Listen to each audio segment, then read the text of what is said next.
La mafia appelle à un 5e mandat pour Bouteflika. Le député FLN Bahaeddine Tliba a expliqué, mardi, dans un message qu'il a publié sur sa page Facebook, pourquoi il a appelé le chef de l'État, Abdelaziz Bouteflika, à briguer un 5e mandat. Je pense que des segments très importants du peuple algérien voudraient, suite à ce long parcours de l'homme, le voir continuer à diriger en reconnaissance à ce qu'il fait pour éviter au pays des catastrophes.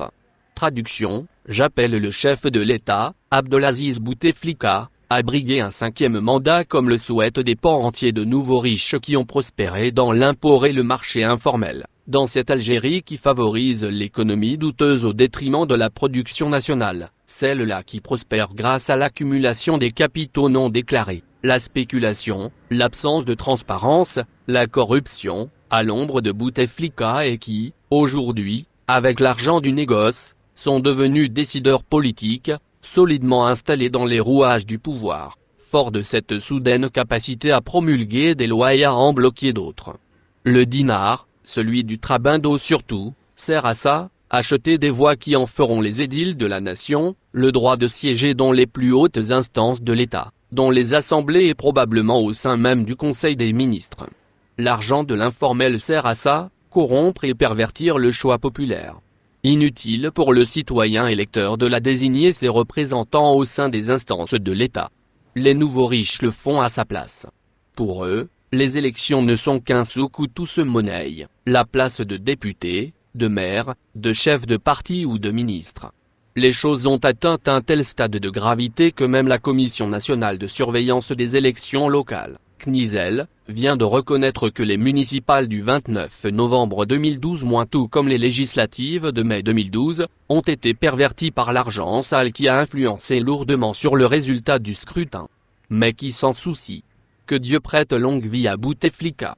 Le député connu pour avoir acheté sa place au FLN ainsi que son mandat de député, précise agir par fidélité à la génération de Bouteflika, et ceux qui sont avec lui parmi les héros de la Révolution, les Algériens doivent le soutenir. Et ce désir de voir Bouteflika rester au palais d'El Mouradia après 2019 est motivé par le fait que l'homme, qui a évité à l'Algérie beaucoup de catastrophes, dit-il, est capable de faire sortir le pays de la crise. Traduction, j'agis par reconnaissance à Bouteflika et ceux qui sont avec lui les fossoyeurs de l'Algérie, auteurs de catastrophes dont souffre l'Algérie, mais dont on s'en fout. L'essentiel est qu'il est capable de faire sortir les affairistes comme moi de l'anonymat et de les propulser dans le monde de la politique business. Le milliardaire Tliba Bahaeddine, surnommé l'émir de Qatar d'Annaba était, en effet, inconnu du monde politique. Aujourd'hui, il est l'un des hommes forts du FLN, vice-président du groupe parlementaire du parti au pouvoir. Parti du président Bouteflika. Je ne pense pas que mon appel à son Excellence le président Abdelaziz Bouteflika de continuer à diriger la nation et de renforcer l'état de droit est juste un désir personnel dû à l'affection particulière que je porte envers cet homme, qui a préféré continuer d'assumer la responsabilité, mais ce sont de sincères appels émanant de pans entiers de la société, de l'intérieur et de l'extérieur, qui voient en Bouteflika la seule option capable de les sortir de la crise, a-t-il déclaré. Traduction. Je ne pense pas que mon appel à son Excellence le président Abdelaziz Bouteflika de continuer à diriger la nation et de renforcer l'État privatisé soit juste un désir personnel dû à l'affection particulière que je porte envers cet homme qui a affaibli l'État et a permis de le noyauter, mais ce sont de sincères appels émanant de pans entiers de la pègre affairiste qui travaille à ce que rien ne change en Algérie.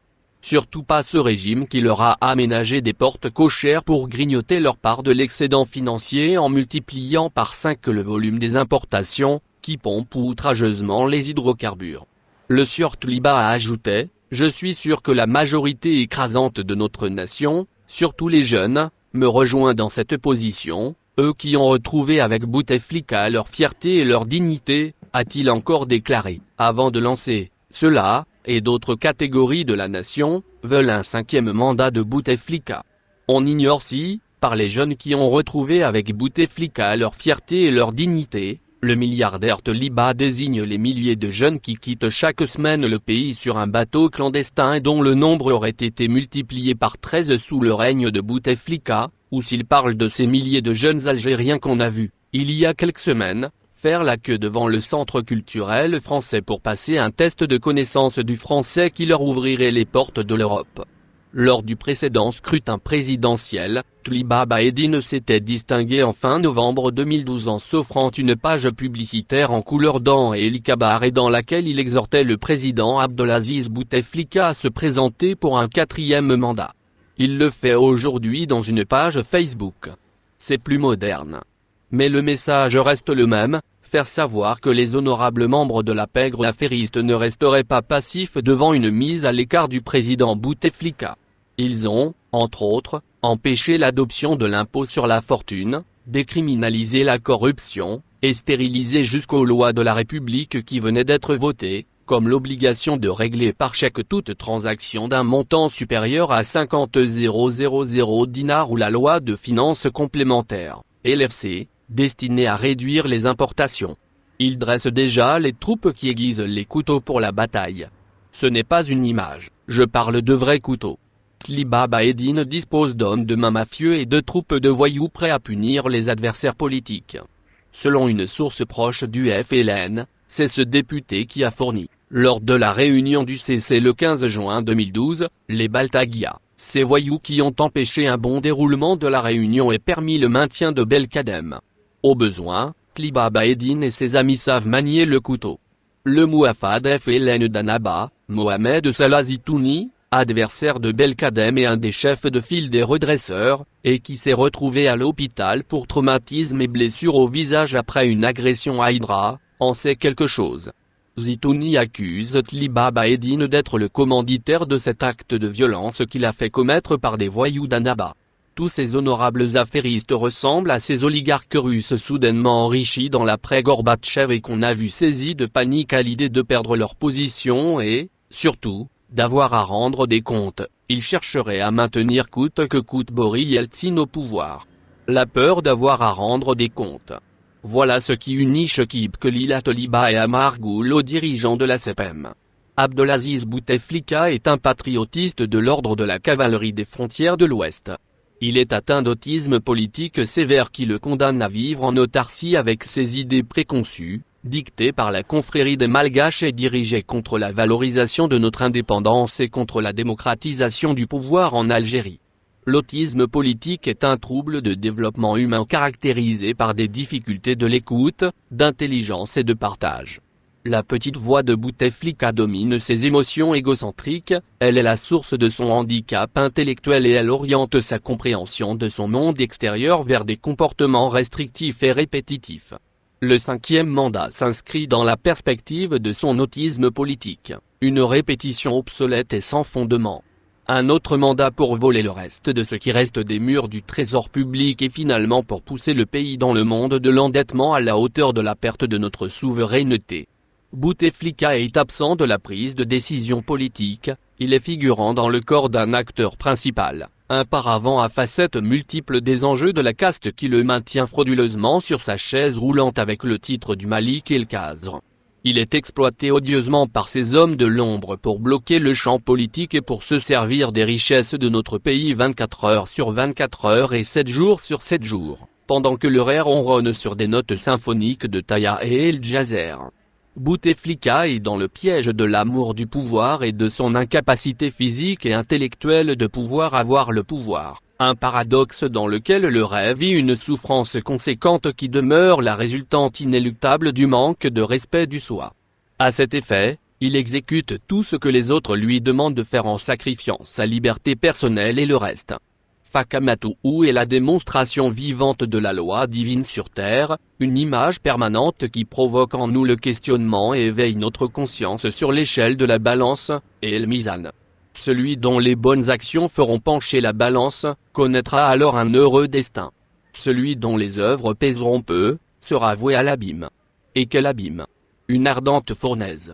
Sourate 101, le fracas, verset 6-11, à cet effet, la trahison du serment des martyrs et les assassinats crapules d'Aban Ramdan à Mohamed Boudiaf et tous ceux qui ont été assassinés volontairement et torturés sauvagement au nom du pouvoir, la mise en place d'une justice de recommandation au service du pouvoir pour le pouvoir, le détournement de la richesse nationale au profit des bailleurs politiques du pouvoir, La corruption est là, Chipa, par les papillons du pouvoir, le vol des voix et le détournement des urnes, la mise en place des politiques de répression et le musellement des compétences nationales, l'humiliation et l'affaiblissement de notre identité nationale par amour du pouvoir, l'emprisonnement abusif des cadres sincères et des enfants intègres de la patrie, etc. Cette partie infime des œuvres du reste seront portées sur la balance avec le reste. Et puis, chacun sera jugé selon la valeur de ses actes et aucune recommandation n'est permise. Dans le cadre de cette projection, Bouteflika continue sa progression sur le chemin du mal. Il expose avec plus de fréquence sa personne à l'œil des caméras pour justifier son équilibre pour un 5e mandat. Une rencontre sporadique avec le Premier ministre russe Dmitry Medvedev et l'établissement d'un programme prévisionnel durait pour les mois à venir à la date des prochaines élections présidentielles. Ces tromperies et ces tricheries restent des ouvrages qui relèvent d'un niveau d'indécence indescriptible. Et puis, une autre confiscation qui sera annoncée au taux de 82%, selon l'âge du président à la date du mois d'avril 2019. Un happy birthday to you et la misère pour nous. Après ce rêve présidentiel, le président disparaîtra dans les ténèbres mystérieuses de la République pour laisser place à la corruption et à l'humiliation de notre citoyenneté. Une autre œuvre qui sera inscrite sur le livret du jugement final est par contre, les ouvrages religieux réalisés avec le capital du peuple et les actions de bienfaisance produites avec l'argent du trésor public et sans la consultation citoyenne sont des actions partagées, ô les croyants. Dépensez des meilleures choses que vous avez gagnées, Al-Baqarah, la vache, 267, la situation de désintégration politique actuelle et la lamentabilité à son plus grand sommet dans lequel notre citoyen vit sa misère, le courage d'accepter l'échec avec fierté et sans vergogne par ce président et ses gouverneurs qui piétinent nos valeurs, nos richesses et nos fondements et qui continuent à s'exposer sans avoir à rougir de leur état de délabrement intellectuel est une chouma inadmissible. La honte de ne pas avoir honte,